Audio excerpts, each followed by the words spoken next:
नमस्कार, मैं नमस्ताना समाचार पत्र की मुख्य सुर्खियों लेकर के आप सामने उपस्थित हूँ।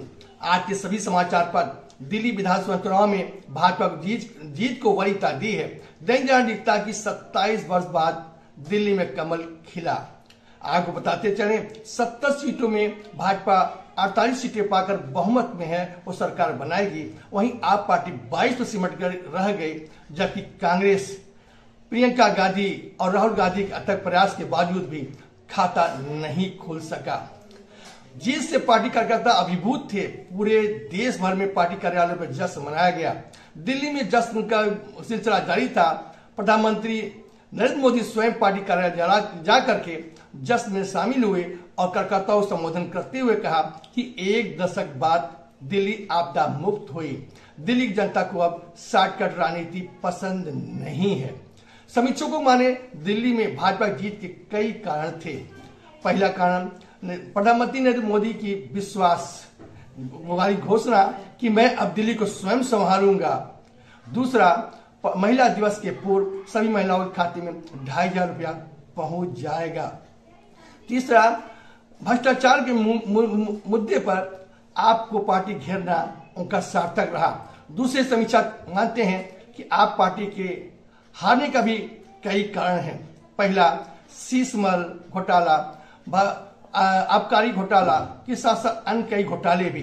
दूसरे, दिल्ली में पानी न मिला हो पानी गंदा होना, सीवर लाइन जाम होना, सड़कें टूटी होनी और विकास के सारे कार्य रुक जाना, इसका ठीकरा केंद्र पर ठोकना, ये भी जनता को समझ में नहीं आया, नागवार लगा और उन्होंने इसकी प्रतिक्रिया दी है। और अब बताते चले उत्तर प्रदेश मिल्कीपुर चुनाव भी भाजपा ने 61,000 वोट के अंतर से जीतकर रिकॉर्ड कायम किया है। बताते चले वहां की जनता अयोध्या में हार का प्रतिशोध के रूप में देख रही है। जिस तरह समाजवादी पार्टी ने अवधेश को अयोध्या का राजा कहा था, जनता को पसंद नहीं आया और जीत का श्रेय सभी पार्टी कार्यकर्ताओं ने उत्तर प्रदेश में मुख्यमंत्री योगी आदित्यनाथ को दिया, जिन्होंने चुनाव जीतने के लिए अथक परिश्रम किए थे और साथ में ये जीत जातिवाद से ऊपर उठने की बात मानी जा रही है। अब बात कर रहे हैं अंतर्राष्ट्रीय मामले का। अमेरिकी राष्ट्रपति ट्रंप ने पूरे देश में टैरिफ प्लान लागू किया। इसकी घोषणा सोमवार मंगलवार को हो सकती है। इसके मुताबिक कोई भी सामान अमेरिका आयात करेगा तो उस पर सीमा शुल्क ज्यादा लगेगा।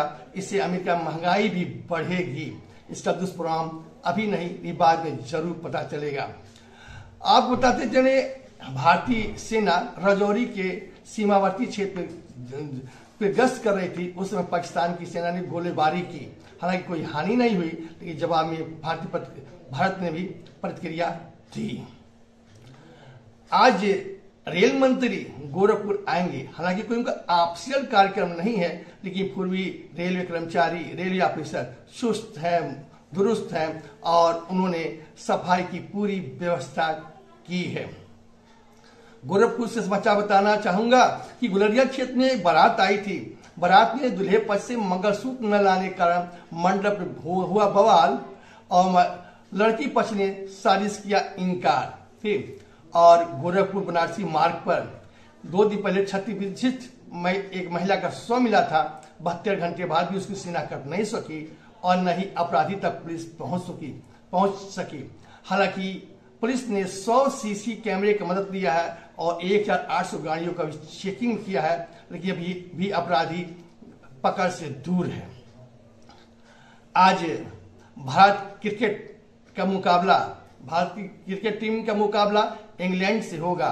ये दूसरा वनडे उड़ीसा के कटक में खेला जाएगा। दर्शकों की निगाह रोहित शर्मा के फॉर्म पे और विराट कोहली के वापसी पर रहेगी। आज का समाचार समाप्त हुआ। कल फिर मुलाकात होगी।